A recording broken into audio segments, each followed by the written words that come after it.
के बाद स्वागत है आपका। आज हम बताएंगे आपको बजरंग बली की उपासना कैसे करें और वो खास उपाय जानेंगे जिससे बजरंग बली मन की हर बात पूरी कर देते हैं। और इन सब के लिए आपको लिए चलते हैं पंडित वैभव नाथ शर्मा के पास। नमस्कार। आज मैं आपको जो उपाय बताने जा रहा हूं ये बजरंग बली को प्रसन्न करने का बेहद खास उपाय है।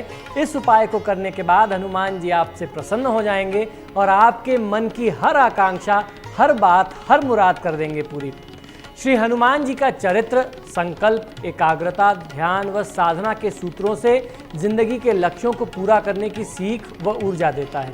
साफ निष्पाप मन, शक्तिशाली शरीर व सत्य और उसके साथ साथ उत्तम विचारों के साथ जीवन और काम को लेकर के सत्य व समर्पण की भावना मजबूत बनाने के लिए मंगलवार के अलावा शनिवार को भी हनुमान जी की उपासना का बहुत ज़्यादा मान्य हमारे धर्मशास्त्रों में बताया गया है। या यूँ कहें कि हनुमान उपासना बहुत ज़्यादा शुभ फल देने वाली होती है, खासतौर पर मंगलवार और शनिवार के दिन। हर दिन असफलता व निराशा को पीछे ढकेल करके जीवन से जुड़े नए नए लक्ष्यों को भेद करके आप भी अगर सफलता और सुख की हर चाहत को पूरा करना चाहते हैं तो जो आज मैं आपको बजरंग बली की उपासना का अचूक और आसान उपाय और विशेष मंत्र बताने जा रहा हूं, उसे आप अवश्य अपनाएं। यह उपाय मंगल ग्रह के साथ साथ शनि, राहु, केतु की अशुभ प्रभाव जो है, उनकी जो पीड़ा है उससे आपको बचाने वाला है। और यदि आपकी कुंडली में मंगल, शनि, राहु, केतु बहुत खराब प्रभाव दे रहे हैं आपको, तो जीवन में उनके हर प्रकार के अशुभ कष्टों से आपको मुक्ति दिलाएगा। आइए अब जानते हैं कि आपको किस प्रकार से इस उपाय को करना चाहिए। मंगलवार और शनिवार को हनुमान जी की पूजा तन, मन, वचन में पवित्रता के साथ घर में या घर के आसपास किसी हनुमान जी के मंदिर में, देवालय में जाकर के आप कर सकते हैं। हनुमान जी की पूजा में कुमकुम, अक्षत, फूल यानी लाल पुष्प, नारियल, लाल वस्त्र, लाल लंगोट, गुड़ और चने का विशेष भोग के साथ साथ विशेष रूप से सिंदूर और चमेली के तेल का चोला अर्पित करने का महात्म हमारे धर्मशास्त्रों में बताया गया है। श्री हनुमान जी की ऐसी प्रतिमा जिस पर सिंदूर का चोला चढ़ा हो, उसे पवित्र जल से आपको स्नान कराना चाहिए। इसके बाद सभी पूजन सामग्री आप अर्पण करके विशेष मंत्र से थोड़ा सा चमेली के तेल में सिंदूर मिला करके या सीधे प्रतिमा पर हल्का सा तेल डाल करके उसके ऊपर आप सिंदूर का चोला अर्पित कर सकते हैं, चढ़ाना चाहिए। किस मंत्र से आपको सिंदूर का चोला अर्पित करना है, ये बहुत ज़्यादा मायने रखता है। ये मंत्र विशेष आपको जानना चाहिए। इस मंत्र के प्रयोग से आप सिंदूर का चोला अर्पित करें। जिस समय आप चोला अर्पित कर रहे हो इस मंत्र का जाप करें, मन ही मन आप इस मंत्र को दोहराते रहें, बोलते रहें, उच्चारण करते रहें। आपको जीवन में बहुत अच्छा लाभ मिलेगा। आइए जानते हैं वो चमत्कारी विशेष मंत्र कौन सा है। यह मंत्र है सिंदूरम रक्तवर्णम च सिंदूर तिलक प्रिय भक्तयाम दत्ता मया देवम सिंदूरम प्रतिगृह्यताम। आइए मंत्र एक बार पुनः सुन लेते हैं। सिंदूरम रक्तवर्णम च सिंदूर तिलक प्रिय भक्तयाम दत्ताम मया देव सिंदूरम प्रतिगृह्यताम। इस मंत्र के साथ आपको हनुमान जी को सिंदूर और चमेली के तेल का चोला अर्पित करना चाहिए। जब आप चोला अर्पण कर लें उसके बाद आपको वहीं बैठ करके हनुमान चालीसा, बजरंग बाण का पाठ स्वयं से करना चाहिए। और अगर आप उच्चारण नहीं कर पा रहे, पाठ नहीं कर पा रहे, कोई ऐसी असुविधा है तो आप पाठ को सुन भी सकते हैं। श्रवण करने से भी वही फल मिलता है जिस प्रकार आप उसका पाठ करते हैं या स्वयं से उच्चारित करते हैं।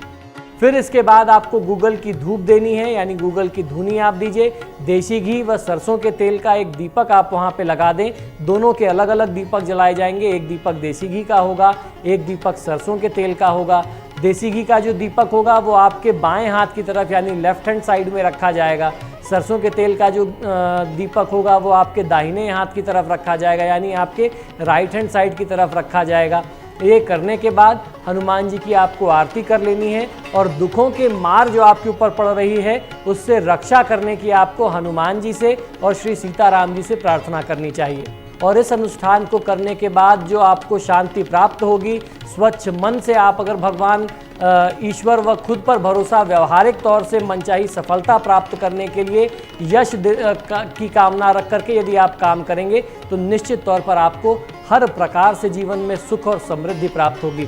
ये बहुत ही माना हुआ प्रयोग है। इसके साथ आपको ध्यान ये भी रखना चाहिए कि जब आप हनुमान जी को भोग अर्पित करते हैं जिस तरीके से मैंने बताया कि गुड़ और चने का भोग आपको अर्पित करना है।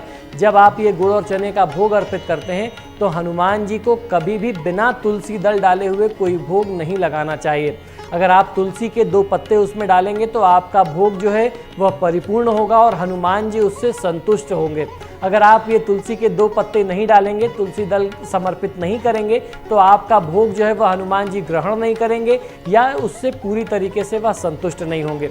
जब आप ये प्रयोग कर लें उसके बाद आपको प्रयास ये करना चाहिए कि आपने जो भोग लगाया है आप उस भोग का वितरण आसपास के ज़्यादा से ज़्यादा लोगों के साथ वितरित करें प्रसाद को, और फिर उसके बाद स्वयं ग्रहण करें। और अपने घर आकर के, अगर आप कहीं बाहर किसी मंदिर में कर रहे हैं तो फिर जब आप अपने घर आ जाएं तो अपने घर के पूजा स्थान में बैठ करके अपने सामर्थ्य अनुसार राम नाम मंत्र का आपको जाप कर लेना चाहिए। 1 माला, 3 माला, 5 माला यदि आप राम नाम मंत्र का जाप करते हैं तो बहुत अच्छा फ़ायदा मिलता है। आपकी जो भी आकांक्षाएं हैं वह सीताराम जी और हनुमान जी उसे परिपूर्ण करते हैं। हनुमान जी के अनुष्ठान में आपको ध्यान ये भी रखना होता है कि आप जब भी इस अनुष्ठान को कर रहे हों तो आप हमेशा लाल वस्त्र धारण करके आप हनुमान जी से संबंधित कोई भी अनुष्ठान करें। तो इस अनुष्ठान को करने में भी आपको इस बात का ध्यान रखना चाहिए कि आप कोई भी लाल वस्त्र पहने, लाल धोती का प्रयोग कर सकते हैं आपको इस तरीके से। और उसके साथ साथ जब आप कोई पाठ करने बैठे हनुमान जी के समक्ष, खासतौर पर जब आप कोई विशेष संकल्प लेकर के अनुष्ठान कर रहे हो तो उसमें लाल आसन का भी प्रयोग किया जाता है। माला पर यदि आप जाप कर रहे हो तो माला का जो प्रयोग होगा वह लाल चंदन की माला होगी या रुद्राक्ष की माला होगी। और हनुमान जी को प्रसन्न करने के लिए राम नाम के जाप से बेहतर और कुछ नहीं होता। उसके साथ आप चाहें तो हनुमान चालीसा, बजरंग बाण और हनुमान अष्टक का भी पाठ कर सकते हैं। सुंदर कांड का पाठ यदि कोई व्यक्ति करता है अपने घर में तो निश्चित तौर पर जीवन में बहुत सारे लाभ देखने को मिलते हैं। लोग अक्सर ये पूछते हैं कि परिवार में बहुत सारे ऐसे लोग हैं जिनको ड्रिंक करने की यानी नशे की बहुत बुरी आदत है, बहुत बुरी लत लग गई है। शराब की आदत कैसे छुड़ाई जाए? शराब की आदत छुड़ाने के लिए सुंदर कांड का जो पाठ होता है, अनुष्ठान होता है, वो बहुत चमत्कारी माना गया है। उसमें आपको संपुट पाठ करना चाहिए। संपुट पाठ करने के लिए कौन सुकाज कठिन जग माही, जो नहीं होत तात तुम पाही, इस चौपाई से आपको संपुट पाठ करना होता है। संपुट का अर्थ ये है कि सुंदरकांड में 60 दोहे हैं। इस चौपाई को पहले बोलिए, फिर सुंदरकांड का एक दोहा बोलिए, फिर इस चौपाई को बाद में बोलिए। इस प्रकार से ये चौपाई हर दोहे के शुरू में और अंत में बोली जाएगी। इस प्रकार से आप अनुष्ठान करेंगे। 11 सुंदरकांड का पाठ होते होते जो भी बुरी लत होती है वह छूट जाती है। जय श्री हनुमान। फिलहाल यहाँ रुकेंगे एक और छोटे से ब्रेक के लिए। ब्रेक के बाद हम आपको बताएंगे कि धार्मिक परंपराओं में क्यों अपने से बड़ों के पैर छूते हैं और इस परंपरा के पीछे आखिर क्या खास महत्वता है।